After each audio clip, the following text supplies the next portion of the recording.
maybe sahi Gachagua anaweza kuwa na ushawishi kidogo. Bwana Gachagua na mimi maybe nilikuwa na influence kidogo Kisii kuliko yeye Mount Kenya. Wacha kusema ati Gachagua alisaidia William. Unajua tulikuwa na Mama Karoa. Hatukumchagua. Hapana, hakuchagua. Listen to me. Tusidanganyane, hata watu ya mlima wanajua ukweli. People by the time we are going to vote had decided they want William Ruto from Mount Kenya and from some other parts of the country. People had decided. Gosh, William Ruto hata angechagua Ndizi. People that time, unajua nimestudy politics za mlima. You are emotional voters. No. Yes. Unaweza kasirika hata kitu yenye iko. Unakasirika tu aliongea mbaya, sasa nimekasirika na yeye. Ndani zoe naongea na mtu watu wa mlima. If the president choose me, no. Kithure Kindiki, then as the deputy angechaguliwa. That is Silvanus Osoro, the chief whip of the National Assembly, and of course the MP for South Mugirango, a constituency within Kisii County. Now this gentleman has been with William Ruto for quite some time now, and I want to say that actually is one of the most loyal lieutenants of President William Ruto when it comes to the Gusii region. And indeed, whenever he speaks on behalf of President William Ruto from this region, in particular in Kisii. Now, Silvanus Osoro has a different opinion about Mount Kenya that is going to form the basis of this analysis right here today on this video. But before I take you through, please kindly, if this is the first time you're watching my videos, please make sure that you subscribe, like, and comment, because that's the best support you can always give this channel. Now, let me dive into the topic today. Now, Silvanus Osoro is alleging that Mount Kenya people vote from emotions. They get annoyed by something and they literally go and vote. They don't think much when it comes to the leaders they choose or the person who gets into the seat, so long as they just simply vote according to their emotions. That is based on Osoro's sentiments. I want to do Osoro one favor on this video here today by taking him through on how Mount Kenya has been making its decisions ever since I actually became mature and able to see what is happening in politics. Now, we have to remember that the leadership of this country started from Mount Kenya region. And I've done this video before. I don't know why Osoro has never watched it. I've always said that the leadership of Mount Kenya, the blueprint, equal Mount Kenya. As the rest of the country were waiting for the colonialists to be chased out of this country, Mount Kenya people led by Dedan Kimathi were participating in the planning of the chasing out of these colonialists from this country. They were in the forest planning for the exit of the colonists from Kenya, while the rest of the country was waiting and waiting for freedom. While the rest of the country, people were fighting against each other for land, for cattle, and many other things. And as a result, Dedan Kimathi has been seen as one of the heroes we have in this country, despite the fact that he is not being recognized by most of these politicians or presidents we've had in power. So therefore, we must admit and respect Mount Kenya for the fact that they participated immensely in ensuring that we've gotten the freedom that we have today. They took part in the war. They slept in the forest. Their sons and daughters got killed. Their mothers got raped, got killed, simply because they were fighting for the freedom of the country. That is Kenya. So therefore, when Osoro speaks, you must speak from the angle of respect. For the past many years, number two, many tribes or regions in this country have been fighting to produce a presidential candidate. We've had Raila Amolo Odinga vying for the 5th time right now, and the entire Nyanza could not deliver the presidency to him. We have had leaders from all over, Wajakoya, from Western Kenya, trying to vie for presidency in this country. Despite the huge numbers, none of these people is able to produce a presidential candidate who is going to win the elections, except what we had from the Rift Valley, where William Ruto has won. Of course, with the help of Mount Kenya as well. So when we look at this thing critically, the way to win the presidency is in Mount Kenya. The spirit to win the presidency is in Mount Kenya.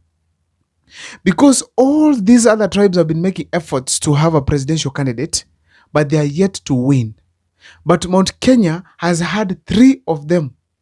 The 3rd, the 4th, presidents and the first as well.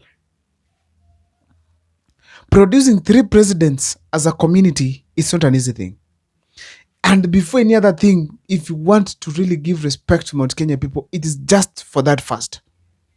Producing presidents, 3 of them in a row. That is commendable. You can't say feelings are the ones who made them bestow these people the leadership, assuming that their national way of voting is based on emotions. The way Osoro is saying. It can't be the case. And in these presidents that they have brought in power, for instance, Kibaki was tremendous. He touched every person in this country positively because he brought what you call economic transformation after Moi, who had crippled the Kenya's economy. And up to date, people are remembering Kibaki for transforming the economy of this country. It cannot be true that Kibaki who was voted in, it was out of emotions. No. It was a conscious decision because like in 2002, they had Uhuru Kenyatta and they had Kibaki. But they decided to go with Kibaki. That means very well, it was not based on emotions. They looked and said, between these 2 leaders, who could be better for governors? Then they said, it's Kibaki. And they gave him the support. And the Kibaki did not disappoint later on. Uhuru Kenyatta came in. They are saying Uhuru Kenyatta also was voted in by emotions. No. Everyone saw we had Raila Amolo Odinga and Kalonzo Musyoka in 2013. And the campaigns were intense. Every region was fighting to have its own at the top. And Mount Kenya managed to be victorious.